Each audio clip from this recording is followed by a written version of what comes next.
Alright folks, I'm going to walk you through steps, well, 1 through however many there are. The first thing we have to do to animate a photograph, we have to open an image. We want to open the photograph and we're going to duplicate it a couple of times, 2 to 3, so we have some copies to work with. So let me go to File, Open, and I'm going to look on my desktop.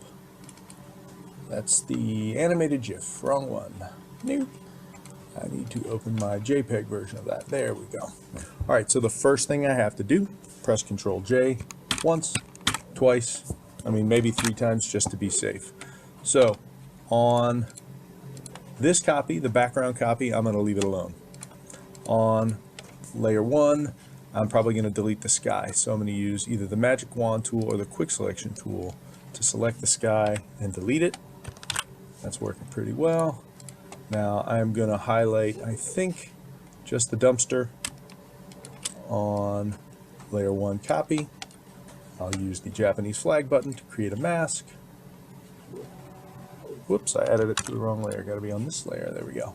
Make our mask. Good. And then this last one, I just need this part of the foreground. Doink. Alright, so I'm going to go ahead and select that, zoom in a touch. Maybe I will use my quick mask tool and my paintbrush. Make sure I'm on a solid paintbrush. Click here, shift click there. Okay, good. So I'll make my mask, and that is foreground, F-O-R-E, middle,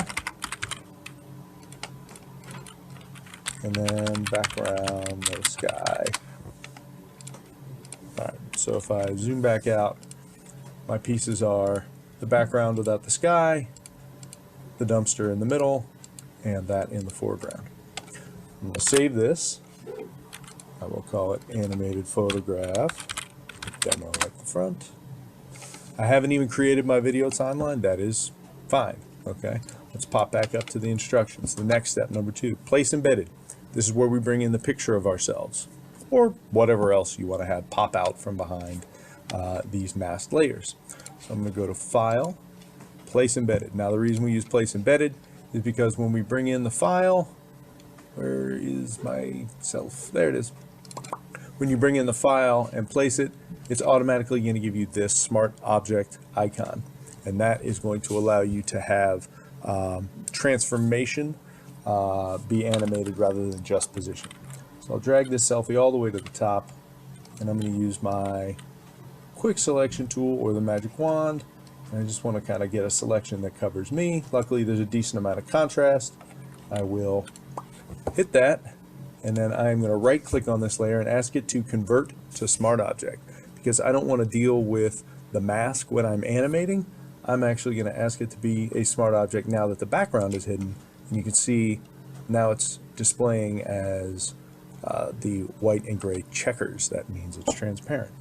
So this is the biggest version of myself that I'm going to have. I'm going to drag it under the foreground, Ctrl+T to shrink it down. Alright, cool. I'm going to press Ctrl+J and then drag this one over to, press Ctrl+T, shrink it down, move it over to the middle. Maybe I'll flip it through itself. A medium size. Okay. I need one more. Ctrl+J. Take this one, drag it under the background with no sky. Ctrl+T to move it over. And then shrink it down like so. So these are the layers that I'll end up animating. I'm going to hit Ctrl+S to save it again. Alright, and I'm going to take each layer and preemptively hide it. Make that guy a little bigger. And this one, move it down. So I'm going to preemptively hide it. So, say when I create my video timeline, all I have to do is animate the faces popping up from where they are hidden. And you can do that in a particular order. It's entirely up to you. I'm going to start by unpacking selfie 1, or the top selfie. Now I'm going to rename these. I'm going to call it big,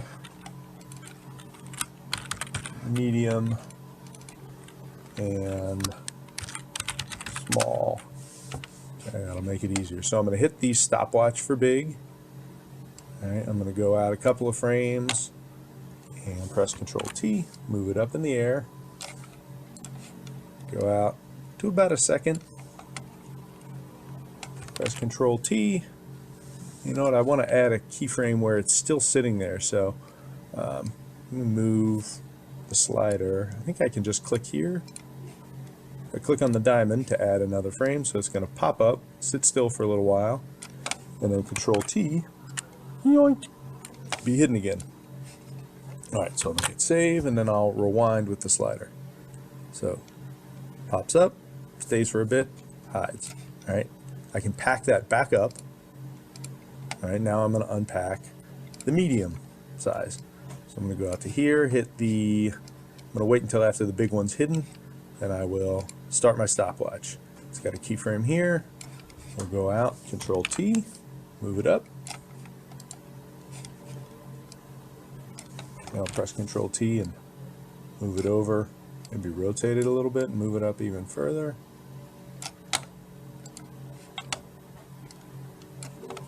Ctrl+T, rotate back down.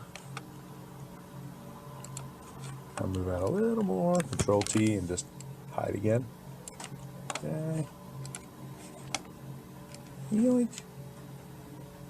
Oh my god. That's freaking out on me a little bit. Let me delete that keyframe and see if it... Okay, for some reason it's like rotating. I'm going to delete those keyframes. Got to get rid of this keyframe too. Delete, delete. Alright, go up. And then hide. Okay. Now if we were here and we wanted to rotate, it shouldn't freak out on us. Nope, it's freaking out on us. Alright, I'm going to stay away from rotation on this one. No, just move it. Alright, 1, 2, now we got to do the third. I'm going to hit the chevron over here on the left to hide the medium version. Now the small version needs to be animated. Click my stopwatch. And let me zoom out so I can see my timeline. I got plenty of time left to fit this in. I'll move out a bit. Press Ctrl+T. Pop it up above.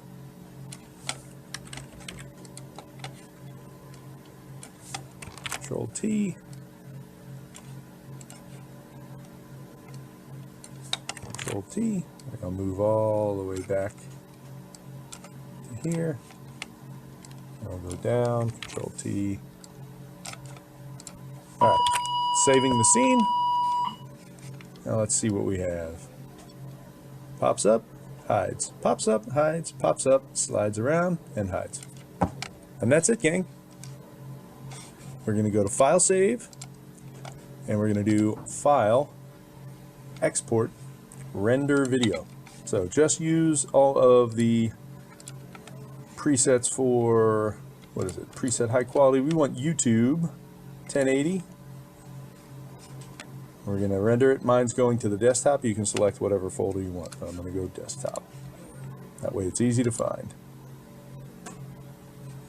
Okay, from there you're going to upload it to your Google Drive folder, and then you can go to your Google Slideshow and do Insert Video from Google, place it right in amongst the rest of your work.